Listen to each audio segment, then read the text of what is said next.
aad baan u jeclaan lahaa madaxweyne xasan sheekh sidoo imaaraadka ugu sabraa inuu siyaasiyiinta ugu sabro madaxweynaha hadda jooga ka horeeyay hadday imaaraadku nacbaayeen hadda xasan sheekh ma caawiyaan axmed doobe taladiisu waxay taallaa abudabi qayb ka mid ah siciidanina abudabi baa taallaa waana la saaxiib anigu uma haysto madaxda soomaalida imaaraadka ajando kale imaarada ajando kale meeshaan imaaraadka xilliga aad joogteen waxaa idinka ku sifeyseen inuu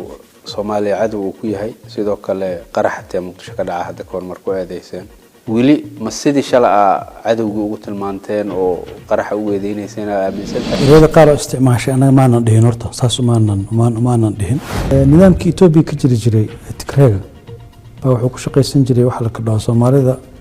wada hayso kala hayso jabhad bay Kenyaanku nagu sameeyeen xilligii Uhuru Kenyatta oo arintii badda markii la isku qabsaday oo niman la soo hubeeyay xuduudii buulaha way Mandheera dhanka Mandheera la dejiyay awranaga shirqool shisheeyana kama bixi karno tabardaradana kama bixi karno waliba jiilka dhalinyarada raba inay fakaraan oo dhahan wadankanaga maxaa u talaa saan miyaan iska ahaanayna bismillaahir rahmaanir rahiim waxaa ku soo dhawaataan qayb kale oo ku saabsan wareysi aan la yeelanayno agaasimiye hore nabadgelyada qaranka Fahdi Yaasin Xaaji Daahir qaybtan wareysiga waxaan uga hadli doonaa xaaladda siyaasadda geeska Afrika iyo guud ahaan adduunka iyo Soomaaliyaba agaasimo mar labaad ku soo dhawow Saala TV waxaa si weyn sanadihii dambe u soo baxay saameynta Imaaraadka Carabta uu ku yeeshay geeska Afrika iyo bariga dhexaba dan waxa isleedahay waa ka leeyahay sidaas heerkaas ku gaaray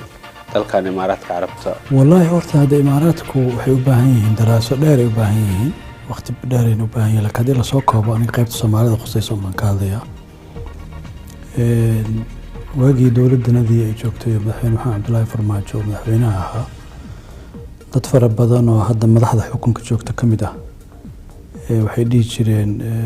waa laga khaldan yahay in la macaamilo ay ahayd in loo dabacsanaaday ay ahayd laakiin markaa si fiican u fiirisid ajandaha imaaraad ay Soomaaliya ka rabaan si kasta inta yar anu akhrin waayo wax kasta inta sameeyay waa garan waayo ma dawladda saaxiibay yihiin rabaan ma ganacsi bay ka rabaan ma ganacsi bay noo diidan yihiin ma aqaano markaan ku leeyahay waxa waaye dawladda hadda ka jirta Soomaaliya madaxweyne xasan sheekh madaxweyne ka ah imaaraadku saaxiib uu leeyahay problem hadda asagu kuma qabo markaan leeyahay waa u kasaya kalmadaas ayaga problem ku qaban rabin systemkiisa inay la dagaalamaan rabaan inay dawladdiisa dhibaateeyaan rabaan booqad siciidani ayaga wada kan Axmed Doobe ayaga wada waxaan socdo dhan ayaga wada asagu laakiin dib kuma qabo mana aqaano inuu falsafadaas waxa ka wada dib kuma qabo ama faa'iido ku qaba ma garanayo yani ayaga inay dawladnimadii iyo qaranka Soomaaliya dhibaato ku hayaan waa u jeedaa laakiin asagu waa aamusan yahay marka ma danbo ku qabaa ma wax aan anaga ogeyn buu og yahay ma faham ka duwan fahamka nagu haystaa laana waxa hawl ku socota oo dhan ayaga dabada ka riixaya markaan leeyahay ma aqaano Soomaaliya waxay ka rabaan waxaan u jeedaa hal shay kaliya oo hadda Soomaaliland isbedel baa ka dhacay Cabdiraxmaan Cirraa madaxweyne noqday Muuse Biixi baa ka horeeyay Cabdiraxmaan hadda waqti buu u baahan yahay lagu qiimeeyo habdhaqankiisa iyo xukunkiisa iyo isbahaysiga siyaasadda waqti u baahan yahay isaga hadda kama hadlayo laakiin Muuse markuu joogay saaxiib bay la ahaayeen hadda korna saasaan wax uga qorayba dani bay saaxiib leeyihiin xasan sheekh saaxiib leeyihiin Axmed Doobe saaxiib leeyihiin kullina waa isku qataataysan yihiin laba isa salaanta kuma jirto Axmed Doobe iyo dani isma salaamaan xasan iyo dani isma salaamaan Muuse Biixi iyo xasan iyo dani isma salaamaan kulligoodna qibladooda waa imaaraad nidaamkii Itoobiya ka jiray Tigreega wuxuu ku shaqeysan jiray wax la kadhaa Soomaalida wada hayso kala hayso waxa soo taa Tigreega markay dalka joogeen kulli arsada la wada aaday laba israbtana ma jirin tigrayga ajandahoodana wuxuu ahaa inay soomaalida wada hayaan laba mid u gudbaana uusan jirin anaa guud ahaan in xiriir leeyihiin laakiin ayaga ay kala يعني أحمد ذوبي التلديس واحد طالع أبو ذبي قريب كمذا سعدني أبو ذبي بطالع وأنا لا صاحب لو ولد اسمه سلامان مركا أنا وحنقول لها ورنيين وهدار ربتين إني وحاجان أما حتى هدان نيت حميدان وحيا بيسوكين أديه هنا ما وحاربتين هذا سميسان هذا كذا ربين هذا الشدال ربين هذا ذهب ربين هذي سومالي إني هجاجت الربين حتى أن قدرنا ودنك إنه هجاجبه هذي الربين وحيران هذي أي وذيالان سؤالك لو يابك لو حاول دولتها سومالي درس كلاه كينيا درس لها ويعاويان إثيوبيا درسنا لها ويعاويان وحي أنا كهلنا محاول ودول سومالي أي كهلس أمريكا الصومالية أي كهليان بس الصومالي الإمارات دول قد مدبين هناك يحرموا يقدرين الشيخ زايد الله نحرسته ودك Soomaalidu ay aad u jecel yihiin waddan muslimiinta oo dhan ay jecel yihiin marka bulsho ahaan waxa uga hadlaynaa hadii jiraan ha sheegan oo aan kala xaalno madaxweyne xasanna nimanku kuma rabaan 2017 kuma rabin hadda un farmaajo dagaalkiisii oo madaxweyne farmaajo lagu la dagaalamaya bay wala saaxiibeen ma ahane may rabaan hadda laftigeeda ma rabaan حتى doorashadiisi dowr kuma lahayn ay ولا شيء لأنه في الماجم مثلاً في الماجم لا تدري الرواربين والدولة مثلاً في الماجم لا تدري على المواربين لكن حكم كيف يمت وحامترين مركا سجاؤك صبر كاس ماشي كسعته وكإيمانا سجاؤك لكن إمارات وحنو هستا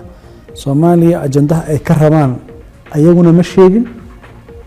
من الفنون يامبا هل شيء بعد كرتها دون نجتي فيها dadka in la burburiyo oo la kala hayo oo la baabi'iyo hadii ajanduhu yahay way socotaa shaqadaas si fiican bay u socotaa dagaaladii ka dhacay Yemen iyo kuwa hadda Suudaan ka socda iyo Tigreegi dagaalka lagu la jiray iyo kaalin noocay ku lahaayeen aslan horta dawladda sida dad ahaan iyo mowqac ay ku yaalaan iyo sida isku ballaarinayaan aaday u kala badan tahay marka runtii sida saxda waxa waaye dawladdaas inay inta isku laabato bil caalam islaami oo wada qayrinayay kulligiis oo wada cabaadaya cabaadkaas meel laga furo in la helo oo xal lagu gaaro iyo ayaga laftigooda inay bal abuuraan khibrad dhahaysa oo caalam islaami meeshaasaan dhisnay waxaasaan u qabanay meeshaasaan soo gaarsiinay fikradaas ay u baahan yihiin لكن هذا أنا مدة خصيصة ومدة نظر سوماليدا أنا أنتي عن خبرات يحب يقررون أن سمي وحيصل بحد إيرجا هذا كله هاي نيوان كاسو هذا سومالي إني اللي تكون جرت الربان ويولان شقلاص هذا أجندة ليه أجندة ما أقام ما قرنا يوعيه إثيوبيا إني دقالة بدن كوبيح أنا على شيء أبي أحمد محمد بن زايد وحو دانتا ugu jirta maxay tahay dhaqaalahaas faraha badan ugu bixinaa Soomaaliya taas u dhigaa horta Ethiopia dal muhiim adduunyada ka ah waa shacab 120 milyan ah geeska Afrika muhiim ka ah nidaamka Abiy Ahmed saaxiib bay yihiin nidaamka Imaaraadka waliba saaxiibtinimo iyo isbahaysi xoog la ka dhaxaysa aadna way u kaalmaysaa dawladda Imaaraadka laakiin runtii Abiy Ahmed wax kasta Soomaalidu ha ka sheegaan marxaladii madaxweyne Farmaajo oo xukunka joogay أبي أحمد حريرك إمارات قول لي هنا قارب ملني حريرك وصومالي لي هنا قارب ملني اسكموسن قسين قفك أمجع الله وأمن عبا وحافي عن أمانة ذا تاريخ هذا بينك الشيء السوق أوكينا أن الإمارات اسكفي عنين أني أسوى اسكفي عنين حريرك النوعات ونكسنا منا أوسا سمين جرين وح أنا أرجنا إن صوماليا لو دبعتين هاي إمارات كسعودة أما مالك لك صعدة ما سمين جرين ولي هو دودي جري سوماليدا لكن ده هذا وحياة بدنا دعاية وأرميه بدأ يبوق قدام بهالقلاي هشيس كي بهالقلاي إنك صاد مدحوين حس شيخ فيل كاس مدة إنه سدور شيء وده هذا اللي كوضه لكن أنا أنت كم رقات فرق روحها مرحلة دي أنا وأنجبني حرير في عنه ولا لها أنا حرير في عنه ولا لها هذا dalka Kenya kale wada waxa ka socota in ay ku martigeliyeen qola ka soo horjeeda dowladda Suudaan imaaraadkana lukula hal dhahoyaa oo saameyn ku leh maxaa is leedahay danta oo imaaraadka inuu Kenya inay soo kaashadaan Suudaan inay dowladeeda sii baabi'iyaan والله دولة كينيا أنا وحن كفيرنا يا وح أنا يخصيه فلاش أنا نخصيه بان كفيرنا يا فلاش أنا نخصيه وصدح شيء ودولة كينيا قال هذا مدحوينا هذا الجوجا إنك حواب وجوجا مدحوينا ويليام روتو صدح شيء بانو كفيرنا يا وحيصدح هذا شيء كبحسن مهمة أي هذا دتك خصيه صار ربع إني شرحان مدو حواي سداب ولا دقمة مسلمين كينيا كنول degan ee muwaadiniinta ah ka dhaqan duwan yahay madaxweynayaasha kale oo Kenya soo maray midda labaadna waa sidee uu la dhaqmaa Soomaalida Kenyaanka ah North Eastern degan ama Kenya meelaha kala duwan degan tan saddexaadna waxa waaye jamhuuriyadda Soomaaliya sidee uu la dhaqmaa saddexdaas feel marka waana saddexda feel Uhuru aan kala ka fiirinayni hab dhaqankiisa xiriirka dhanna laga fiirinayo mesela aniga Soomaali baan ahay Kenyaan baan ahay waxa ay khusaydo dawladdaanu ma ogashahay xuquuqdeeda muwaadinimada ma ogashahay horumarka muslimiinta kale ay helayaan Kenyaanka kale ay helayaan qowmiyadaha kale ay helayaan runtii si af buuxa leh baan u dhihi karaa William Ruto Soomaalida hadda safarkii uu ku tagay Kenya waxna waa ka qoray oo Mandera uu seexday wajeer tagay Garissa tagay maalmo badan joogay saddex shay oo asaasi ah ku dhawaaqay mid waxa ahayd inuu vitankii hubintii qofka muwaadinimadiisa in la hubinayo meesha uu ka saaray tan labaadna waxa ahayd wadadii dheereed oo ka baxaysay Garissa ilaa Mandera oo wadadaas aan aad u aqaan runtii 15 jeer amal baabuur oo ku maray Mandera dadka jooga iyo noloshooda iyo dhibaatada ay jidkaas ku qabaan reer Garissa iyo Garissa jidka uu gaaraa laakiin wixii Garissa ka dambeeya jidkaasna hadda la dhisay 750 kilomitir iyo inuu ba u yahay abukaate u doodayaba meeshu istaagaba uu leeyahay dadkan waa la dayacay waana la dhibaateeyay xuquuqdoodina waa lagu tuntay haddana waxaan u baahanahay inaan wax la qabano runtii ani meeshaas wuu iga cajabiyaa waliba waa la ogyahay Soomaalidu xilligii doorashada dadkii caawiyay asaga kuma jirin laakiin mas'uuliyadda dawladnimada uu ka fiirinaya dad baa ku faraxsan oo dhahaya taliyana wasuuqda waa Soomaali CID waa Soomaali waa okay wax lagu farxo way tahay laakiin aniga qiimeynteeda waa rag aqoontooda iyo khibradooda iyo yani hadda Nuurdiin waa nin hay'adda ku dhex koray oo waligiis yani khibrad fiican u leh marka qofnimadiisa iyo aqoontiisu ku soo baxay Soomaaliya la jecel yahay loogu dhiibo looguma dhiibin laakiin mid anaga naqsayso waxa waaye xuquuqda muwaadinimadana Soomaalida ma siiyay developmentigiina sida Kenyaanka kale ma la macaamilay oo uu ku daray inuu u doodayaba oo ku fiirinayo feelka labaad waa muslimiinta Kenya Mombasa Lamu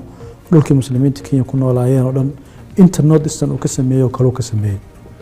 haday taa hubintii inuu ka saaro wadooyin uu sameeyo u doodo aniga marka waxa iga soo jiidanayso meeshaas inaan u arko madaxweynayaashii Kenya soo maray inuu dhinacaas uu ka fiican yahay waxaana sabab u ah laga yaabaa qowmiyaddu ka soo jeedo sabab bay ka tahay oo ah qowmiyad aan Soomaalida cuqdad u qabin sabab waxa uu ah laga yaabaa asaga shakhsiyadiisa nin diinta Kiristaanka ku dhagan waay oo hadda xusuusato maalintii doorashadii lagu dhawaaqay markii la sheegay inuu guuleystay wuu sujuuday yani si uu Kiristaanka iyo diintooda ay u sujuudaan buu u sujuuday marka qofka markuu diin rumaysan yahay diimanka kale inuu ixtiraamayo laga yaabaa laakiin qofka markuu atheist yahay ama mulxid yahay diinba uu rumaysnayn damba kama leh annagana markii muslimiinta Kenya ku nool iyo Soomaalida ku nool waxay u baahan yihiin qof waxooda u tixgeliyo akhrinta saddexaad waa Soomaaliya madaxweyne xasan inuu aad ula shaqeeyay baan uu ogahay wada shaqeyn fiican ay dhexmartay xataa kiiska Jubbaland dad badanna waa arintaas waa og yihiin muddo dheer wuxuu la jiray khadka madaxweyne xasan sheekh wahaystay oo waxaan Axmedoobe iyo wuxuu aaminsanaa in dowladda Soomaaliyeed arinteeda ay xalisato laakiin raas campaign weerarkeedii markuu dhacay baa isbedel weyn meeshaas yimid laana xuduudaadii markay xabad ka dhacdo dowladda Soomaaliyeed ay manage gareyn weyso oo ay iska xalin weyso hadda adii dariskaaga ninka degan u badla macaamili oo aad la macaamili marka يعني waxaan aniga aaminsanahay istiraatiijiyadii dawladda hadda jirta ay raas campaign ku aaday baa waxay wax ka bedeshay sidii Ruto uu fakarayay laakiin wixii ka horreeyey dad badanna way ogyihiin boqolkiiba boqol khadka xasan sheekh buu haystay yani tusaale usoo qaada annaga jabhad bay kenyaanku nagu sameeyeen xilligii uhuru kenyatta oo arrintii badda markii la isku qabsaday oo niman la soo hubeeyey xuduuddii buulaxaawa iyo mandheera dhanka mandheera la dejiyey way dagaalameen markii dambena nabad iyo wada hadal baa lagu dhameeyey markii dambena waa macaamulay siyaasaduna dee qofka ku hortaagan baa la macaamilaya ideological maaha qof xagga jira hala ii doono dee ma aha nabadan uu raadsanayo unbuu rabaa xataa kiiskii badda oo dowladdii madaxweyne farmaajo iyo aan isku laynay ruuto markuu yimid wuxuu yidhi waxaan muhiim ma ahana wixii muhiimka aan ka shaqeyno securityga muhiim ah nabadgelyada muhiim ah waa intii annaga aan ku dhihi jirnay yani aniga hadda kula hadlay uhuru 4 jeer baan la fariistay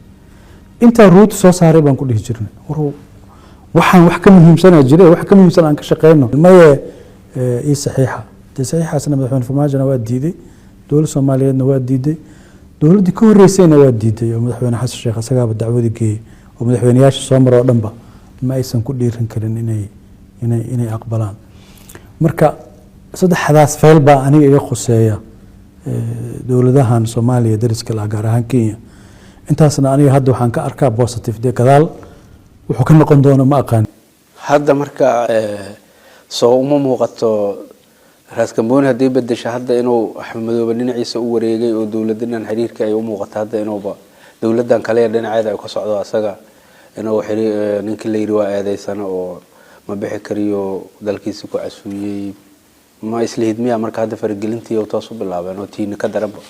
dowladda Soomaaliyeed iyo dowladda Kenya waxay ku qasban yihiin inay macaamulaan haddii madaxweyne Ruto uu jidkii hore Uhuru u qaato oo ahaa ana la macaamulayo maamul goboleedyada dowladda dhexana waa ignore gareena waa wadadii Uhuru khaldan wadadaas marnaba yani dowladnimada Soomaaliyeed uma fiicna maslaxada Kenya uma fiicno laakiin mid aniga ka hadlay waxa way practically yani xog waxaan ku sheegayo madaxweyne Ruto wuxuu la jiray madaxweyne xasan sheekh asagoo rabay in la kaalmeeyo waxaan Jubbaland ka socda raali kama ahayn laakiin markii xabadda inta dhacdo ninkii adkaaday maxad dhihi gurigan askartii Soomaaliyeedna ceebtii loo weeytay inuu dhacday oo asagii loo baahdayba in askartii Soomaaliyeed soo daad gureeyo oo uu geeyo dowladda aysan cidna kala xisaabtamin oo cidna aysan weydiinin cidna loo calaanan xataa qof baa khala sameeyay aanan la dhihin laakiin dadka Soomaaliyeed ee siyaasadda ka warqaba ama xogta heli kara waa ogaayeen madaxweyne Ruto inuu mar walba khadka xasan sheekh uu taagnaa waliba uu dhahay inuu mar rabo Soomaaliya arrimaheeda aan dhex galo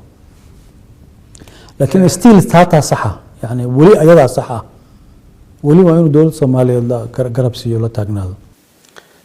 tan Soomaalida Kenya sida uu waad sheegtay inuu ugu heli Kenyaankii dad badan oo kamid ah aad uga caroodo dalka dhanba Soomaaliya u gacan leeyihiin oo madaxweyne ku-xigeenkii hore la buuriyo oo kamid ahay marka saameyn ma ku yeelan kartaa xukunkiisa Soomaalida oo aad baawarka u sii أنا أملين مايو سامين كوي على نيسو مرنا أملين مايو عدة دهيس الصومالي بحلو قاعد بدحية ندو عدة أول بندول من جرتي هو صومالي دباتين جرتي ووحن كوسا مايس إن الموادين ماذا الله بيو والنظام كي أهورو وصومالي نعيب قارن أوقبي مسلمين تنا نعيب قار أوقبي جمهورية الصوماليين نعيب قار أوقبي مركا ضد كاس إذا كي فكر كأها با وحاكو دو ذكر لكن موادين بان هاي فيتن يعني يقول سمانين موادين بان هاي جدك على يدسو تنيكي كحناقة الموادين ماذا سوء قرين إمارات كحلقة جوكتين waxaa idinka ku sifaysan inuu Soomaaliya cadow uu ku yahay sidoo kale qaraxta muqdisho ka dhaca hadda koor markuu eedeyseen marka hadda waa ka soo hadasho madaxweyne xasan sheekh asaar rabay iyagu ma rabaan aad tiri maxaa is leedahay imaaraadka hadda xilligan la joogo tiini marka laga soo tago wili ma sidii shalaa cadowga ugu tilmaanteen oo qaraxa u weedeynaysan aaminsan tahay mase hadda dawladana wax ka qaldan yihiin sida Kenya baad sheegtay inay dawladda aragtay inay khalad gashay ما هرتا رياضة قارة استعماش أنا ما ندهن هرتا ساس ما ندهن لكن ماشي أنا قد أن كفيرنا وحواي مدحوينه هاد الجو كهري هدي إمارات كنا عبايان هذا هالشيخ معاويان وأنت كحرا وكيانان ويقرب استاغان وعقلي مسكح السوق دران marka meesha aan u socdo waxaa waaye farmaajona lama nibcayn xasan sheekhna lama jecla waa istiraatiijiyay ku socdaan istiraatiijiyadaasna kama leexanayaan dadka Soomaaliyeed unbaa u baahan in maskaxdooda intay timaado ay ku fikiraan oo dhahaan war anaga shirqool shisheeyana kama bixi karno tabardaradana kama bixi karno waliba jiilka dhalinyarada raba inay fikiraan oo dhahaan war wadankanaga maxaa u talaa saan miyaan iska ahaanayna 30 sano soo socoto ilaa jiilkaas uu barnaamijyada elite siyaasiyiintu maskaxdoodu iska wareegan baan ka baqayaa in lagu jiro waliba hadda yani khatar fara badan baa laga yaabaa in haddana la keeno marka runtii dawladda Soomaaliyeed hadda jirta ayada mas'uuliyadda saaran tahay ayada la rabaa dadka inay raasato ayada la rabaa meesha u baahan in la difaaco inay difaacdo meesha u baahan dadka in la jirsadana ay la jirsato oo shaqada dawladda u taalo oo qof hadda banaanka jooga shaqo u qaban kara maaha madaxda Somaliland muusabix hada ama kan iraada yimid heer nool iyo Puntland mar walba imaaraadkay ku meelayihiin marka maxaa isleedahay danahaas ka dhaxeeyo aadka ugu milmeen imaaraadka anigu uma haysto madaxda Soomaalida imaaraadka ajanda kale imaarada ajanda kale meesha oo kii yimaadaba ajandahaas hore u sii qaada oo bilaaba marka ajandahaasna waxaan ku iri ma aqaano ajanda aan garanayo aniga ma aha hadduu wanaag yahay waa ma garanayo nin kastoo yimaada wax un baa loo sheegaa waxaasuna ku baxa hadda imaaraadka shir baa lagu qabtay Cabdiraxmaan Cirraa tagay madaxweynaha Somaliland uu ka khudbeeyay imaaraadka iyo madaxweynaha Somaliland waxa Somaliland risanaa imaaraadka ma qayna u fiirsatay yani ayaga Somaliland nimada ku xog badneedba oo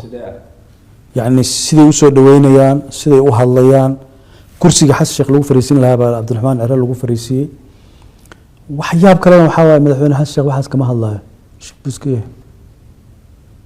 aad baan jeclaan lahaa madaxweynaha xasan sheekh sidoo imaaraadka ugu sabraa inuu siyaasiyiinta ugu sabro oo mucaaradka ku ah asaga la dirirsan oo raba inay toosiyaan oo siyaasiyiinta waqtigu imaaraad gelinayo ku xamar la jooga oo ama siyaasiyiinta Soomaaliyeed inuu geliyo ma arag sidoo ugu sabir badan yahay arinta oo imaaraadka feel ugu sabir badan yahay sabirkaas meesha ka socda asaga ay wuxuu ku qabiyaa isleedahay waxyaabaha jirjiro ma raba hadda inaan galo waxaas ma raba inaan galo laakiin cashirkan raba inaan kala baxo waa sidaas walaalaha saaxiibada ah ee siyaasadda Soomaaliya kula leh oo Axmedoobe iyo Siciidani ku jiraan oo madaxda kale tartan kula gali doonto ku jiraan ayaga u sabir haddii uu faa'iido ku qabo kuwa aan faa'iido ku qaban de xal ma leh waxba laga ma qaban karto bishii December 2017 intii ay xukunka joogteen waxa imaaraadka lagu eedeeyay inay geysteen weerar ka dhaca guriga Cabdiqaydi arintaas waxa ma noo sheegi kartaa say u dhacday iyo sidoo ah ma feel amni hadda mar raba inaan ka hadlo sidoo kale 2023 Maarso imaaraadku باور بدن waxay ka dajiyeen Kismaayo maxaa is leedahay baawartaas iyo gaadiidka faraha badan ee Axmedoobe loo geeyay ama Kismaayo la geeyay waa laga lahaa madaxweyne xasan sheekh la weydiina asaga waxa la rabaa inuu cunaqabateynta xubka Soomaaliya laga qaaday ma saa u fasaxay oo warqad siiyo dhahay geeya ma amar la'aantii say geeyeen وهذه أمر الآن تجيين وكيس كله لكن أنا هذا وحن ديدنا موضوع أصلاً كهذا وحول لقيها مدحونا أنه فصحيبه ودولة فدرالك فصحده من أوجي أنا هذا فصحده محيك ودي هذا سأفصح محي وقال اللي ويسي مركوا فعل أباهن حق ديرين أباهن قفك حلك هاي أباهن أنت حكمك ويمد ملحبينها مريكا كدونالد ترامب وحد عايز بدل وين أو أي كمت هاي دجال كيوكرين أو بدل كذا عاي sidoo kale ay ka mid tahay xiriirka Yurub iyo Mareykanka maxaa is leedahay Donald Trump halkee adduunka u wada madaxweyne Trump ana hal shay baan ka hadli lahaa waa mid anaga naqosayso oo tabardarro badan ay dawladnimada ka muuqato oo tabardarro maskaxeeda ka muuqato adduunka oo dhan markii lagu dhawaaqay inuu madaxweyne Trump soo laabtay oo kuuleystay adduunka oo dhan waa la yaqaanay odagan dabeecadiisa la yaqaanay sidoo adduunyada u maamulaya la yaqaanay sidoo Mareykan uga fikraya la yaqaanay adduunyada oo dhan way isku qaabaysay haddaan si kale u dhigo sidii Trump ama loola shaqaysan lahaa ama looga fakan lahaa baa la isku qaabeeyey dowladdanadu laakiin ma ogaan u malaynayaaba inuu Trump yimid xataa ama is ogeynba yani teeramkiisii hore ciidanku la baxay teeramkan su'aasha sabay soo socota macnaha Trump midowga howlgalka midowga Soomaaliya ka jira na hadda magaciisa laga bedelay xilligii hore oo Trump wax xusuusata in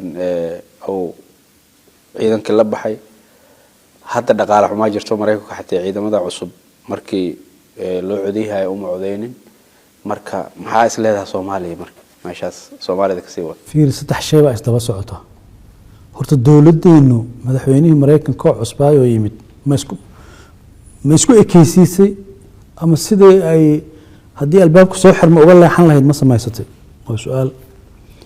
su'aasha labaad waxa waaye faylka amniga oo ciidamada AMISOM hadda magacyo badan loo sii bedelay Congress-ka Mareykanka dad kamid ah waliba qaybta arrimaha dibadda qaabilsan waxay ka doodayaan European Union-ku hal yimaadaan aragti cusub oo amniga Soomaaliya lagu maalgeliyo eragaas waa halis يعني waxa laga hadlayaa war dhaqaalihii la siinayay African Union ciidamada Soomaaliya ka jooga midowga Afrika Yurub bixisay xoogeeda Yurub xaaladii ku jirto waa loo jeedaa iyo culayska ayada haysta oo Ukraine ka haysta oo adduunyada ka haysta oo dhaqaalaha ka haysta haddii ka waran baris wax dowladaha inta soo istaagaan ay dhahaan waaba joojinayba maxaa dhacaya waa meeshan kale dowladdanadu ma isku qaabaysa horta ma ku talagashay ma filaayo ninka balcad loo soo jirsaday ee iska aamusay inuu Paris iyo Washington waxa ka socda inuu akhrin karo ma u maleynayo ana ka xumaayaan saas dhaw aad aan wax xumaay runtiina waxaan ka baqayaa